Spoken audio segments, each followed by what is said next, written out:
දවසක් වේවා සියලු දෙනාටම.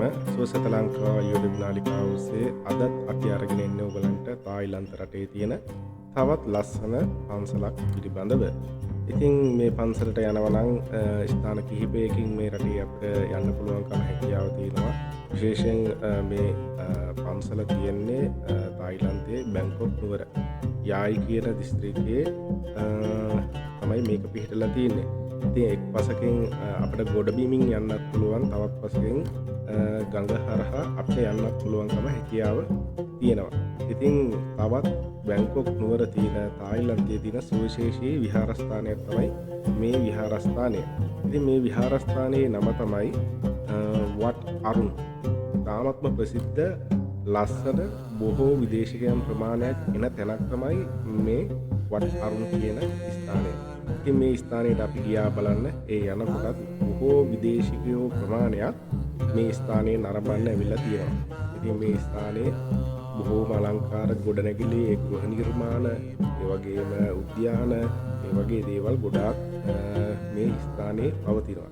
ඉතින් මේ ස්ථානයේ ඉතිහාසය පිළිබඳව අපි හොයලා බැලුවාම 19 වන සියවසේ තමයි මේක ඉදි කරලා තියෙන්නේ.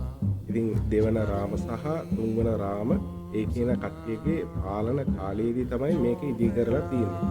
ඉතින් මේ අරුණ කියන නම පිළිබඳව ගත්තොත් එහෙම හින්දු දේව සංකල්පයකට අනුකූලව තමයි මේක නම ගොඩනැගිලා තියෙන්නේ.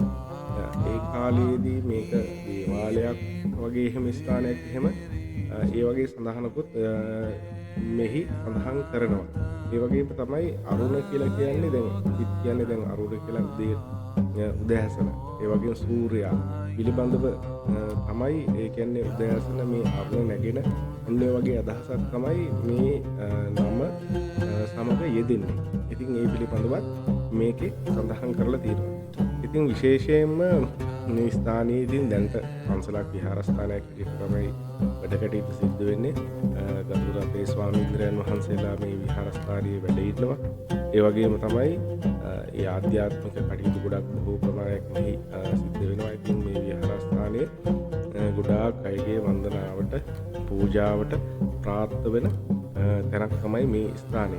ඉතින් මේකේ ගොඩාක් දුරට බුද්ධ ප්‍රතිමා වහන්සේලා බොහොම අලංකාරව ඒ බුද්ධ මන්දිර, බෝධීන් වහන්සේ ඒ වගේ ගොඩක් වැඩ ඉන්නවා. ඉතින් මේකේ බොහෝ පෞරාණික ක්‍රමවේදයට තමයි මේ ගෘහ නිර්මාණ ආදිය සිද්ධ කරලා තියෙන්නේ. ඉතින් මේකේ ඉහළටම යන්න පුළුවන්කම හැකියාව ඒ කාලේදී තියලා තියෙනවා. හැබැයි මේ ස්ථානයේ දැන් මේ ඔයගොල්ලෝ දකින ඒ මට්ටමට තමයි යන්න පුළුවන්කම හැකියාව තියෙන. තවත් ඉහළට පඩිපෙළ තියෙන මේකේ.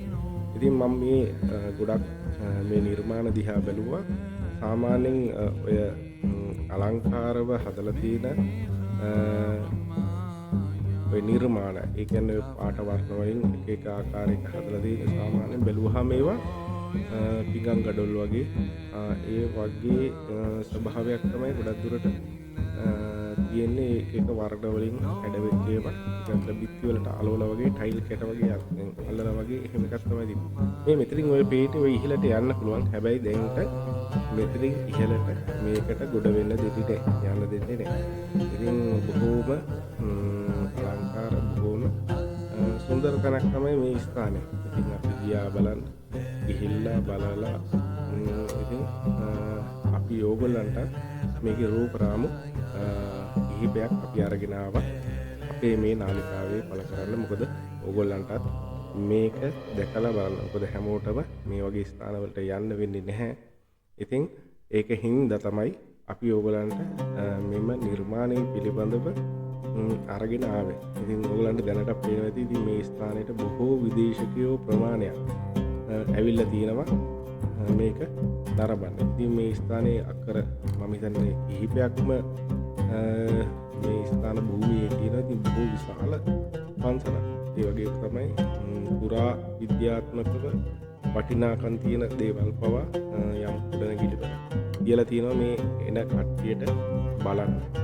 ඉතින් ඒ වගේම තමයි මේගොල්ලෝගේ සම්ප්‍රදායට ගොඩාක්ම ගරු කරන බොහෝ කට්ටියක්, ඒ වගේම ස්වාමීන්ද්‍රයන් වහන්සේලාට දහමට බොහොම ගෞරව කරන බොහොම අපෝපස්ථාන කරන ඒ වගේ බොහොම ශ්‍රද්ධාකාමී පිරිසක් තමයි මේ රටේ ඉන්න මිනිස්සු. ඉතින් ගොඩක් දුරට බැලුවාම ගොඩක් වටිනාකමක් තියෙන තැනක් තමයි මේ අරුන් කියන ස්ථානය. ඉතින් මේ ස්ථානේ ඔයගලන්ට යම්කිසි දවසකදී තායිලන්තය වගේ රටකට යන්න පුළුවන්කම හැකියාව ලැබුණොත් ඔයගොල්ලෝ අනිවාර්යයෙන්ම යා යුතු තැනක් තමයි මේ අරුන් කියන ස්ථානය. ඉතින් මේ වගේ ස්ථාන බොහෝ රාශියක් මේ තායිලන්තයේ අපිට දැක ගන්න පුළුවන්කම හැකියාව ලැබෙනවා. තව තියෙනවා රජතුමාගේ පන්සල කියලා තව ස්ථානයක් තියෙනවා. ඒ වගේම ස්ටේපින් බුද්ධ කියලා තව ස්ථානයක් තියෙනවා. ඊට පස්සේ ගියාම ඒ වගේ විදේශිකයන්ට නරඹන්න පුළුවන් බොහෝ තැන් ප්‍රමාණයක් මේ තායිලන්ත රටේ තියෙනවා. ඉතින් තායිලන්ත රට කියලා කියන්නේ ටුවරිසම් සංචාරක පුරවරය. ඉතින් බොහෝ තැන් තියෙන්නේ මේ බෞද්ධ ආගමනුකූලව බෞද්ධ සම්ප්‍රදායන්ට අනුකූලව ගොඩනගපු හදපු දේවල් තමයි නරඹන්න බලන්න කරන්න මේ ස්ථානවල තියෙනවා. ඉතින් මේකත් සුවිශේෂී වූ ස්ථානයක් තමයි අපි නරඹන්න ගියේ. ඉතින් ඕගලන්ට මේ පේන්නේ මෙහි තියෙන ප්‍රධානතම ඒ ස්ථානය තමයි මේ දැක ගන්න පුළුවන්කම හැකියාව ලැබෙන්නේ. ඉතින් ඒ වගේම තමයි මේ ස්ථානයේ තියෙන ඉතින් එන විදේශිකයන්ට අණ්ඩ මිලදී ගන්න පුළුවන් තැන් ඒගොල්ලන්ගේ රටේ තියෙන දේශීය යම් නිර්මාණ ඒ වගේ දේවල් ගන්න පුළුවන් තැන් පවා මේ විහාරස්ථානයත් එක්ක ඒ ආසන්නයේම ගොඩනගලා තියෙනවා. කටියට ආවට පස්සේ මොන හරි දෙයක් මතකයක් හැටියට තමන්ගේ රටට අරගෙන යන්න පුළුවන් විදිහට. ඉතින් මේ තියෙන්නේ ඔයගොල්ලෝ දකින්නේ ඒ ස්ථානේ. ඉතින් එහෙම බැලුවාම මේ දේවල් ගොඩක් ප්‍රමාණිකව මේ ස්ථානවල බොහොම පිළිවෙලට පිරිසිදුව හදලා කරලා තියෙනවා.